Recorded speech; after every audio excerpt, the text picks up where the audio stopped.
Drama से बड़े भैया की आने वाली साहब बहुत दिलचस्प होती जा रही हैं। अलमीर और मिशेल ने मिलकर तमाम हदें पार कर दी हैं। उन्हें ना बड़े भैया की आंखों में आंसू नजर आते हैं, ना ही उसके दिल। जब सब कुछ बड़े भैया के बर्दाश्त से बाहर हो जाता है तो वो फैसला करते हैं कि अलमीर और मिशेल को उनका हिस्सा दे के इस घर से रुखसत कर दिया जाए। बड़े भैया अलमीर को पेपर्स पकड़ाते हैं और कहते हैं ये लो बेटा अपना हिस्सा ले लो। आगे से अलमीर कहता है कि भाई प्लीज़ भैया बेटा कहने वाला ड्रामा अब बंद कर दें, आपको जितनी परवाह है ना हमारी, मुझे सब पता चल गया है। समीर ये बात बर्दाश्त नहीं कर सकता, वो फ़ौरन अलमीर को डांटता है कि तुम बड़े भैया से किस तरह बात कर रहे हो।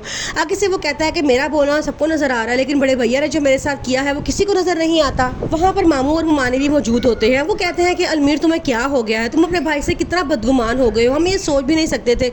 आगे से मामू कहते हैं कि मैं नहीं तो वो सोच नहीं सकता कि तुम वही अलमीर हो जिसको मैंने अपनी गोदों में खिलाया है, वो आज इस तरह बदतमीजी करेगा। नहीं, मैं ये मानने को तैयार ही नहीं हूँ कि तुम वही अलमीर हो। जोया अलमीर के पास जाती है और उसे जाके कहती है कि तुमने बड़े भैया का बड़ा दिल दुखाया है, मैं सोच भी नहीं सकती कि तुम ऐसा करोगे। जिसने बड़े भैया का दिल दुखाया उसने मेरा दिल दुखाया, तुमने हमारे साथ बहुत गलत किया है। अब तुम जा तो रहे हो लेकिन बाद में ये सोच लेना कि तुम हमसे सब रिश्ते तोड़कर जा रहे हो। अलमीर कहता है मुझे ऐसे रिश्तों की ज़रूरत भी नहीं है। महविश कमरे में आती है तो कबीर वहाँ बैठा रो रहा होता है। महविश उसे कहती है कि तुम क्यों रो रहे हो, वो गुस्से में है, वो फ़िलहाल जा तो रहा है लेकिन देखना एक दिन वो सब कुछ छोड़ के दोबारा आपके पास वापस आ जाएगा।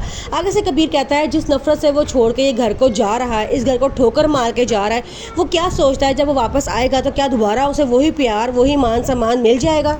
वानिया ये सब कुछ देख के बड़ा खुश होती है। वो मिशेल के पास जाती है और जाके कहती है कितनी चालाकी से तुम लोगों ने अपना हिस्सा लिया और अब तुम ऐश की ज़िंदगी गुजारने जा रहे हो और मुझे देखो हमेशा से यहाँ सड़ रही हूँ। मेरा शोहर में इतनी जरूरत नहीं है कि वो जाके बड़े भैया से अपना हिस्सा मांगे। मिशेल कहती है कि यही होती है प्यार की पावर। बड़े भैया पे तो जैसे मुसीबतों के पहाड़ टूट चुके हैं। महविश का मिसकैरेज हो चुका है, अलमीर घर छोड़ के जा रहा है, ये बातें उनसे बर्दाश्त के लिए नहीं हो सकती। अब उनकी तबीयत बहुत ख़राब रहना शुरू हो चुकी है। वो हर वक्त अपसेट रहते हैं और इस बारे में सोचते रहते हैं कि कहाँ मुझसे गलती हुई है।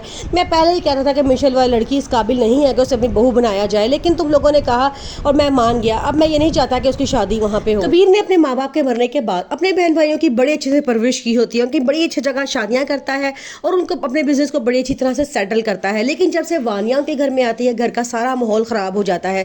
वानिया चाहती है कि घर में से जायदाद में उसको हिस्सा मिले, लेकिन बड़े भैया कहते हैं कि अभी नहीं, मेरे जीते जी मेरे बहन भाई मुझसे जुदा नहीं हो सकते, हम सब एक छत के नीचे प्यार मोहब्बत से रहेंगे।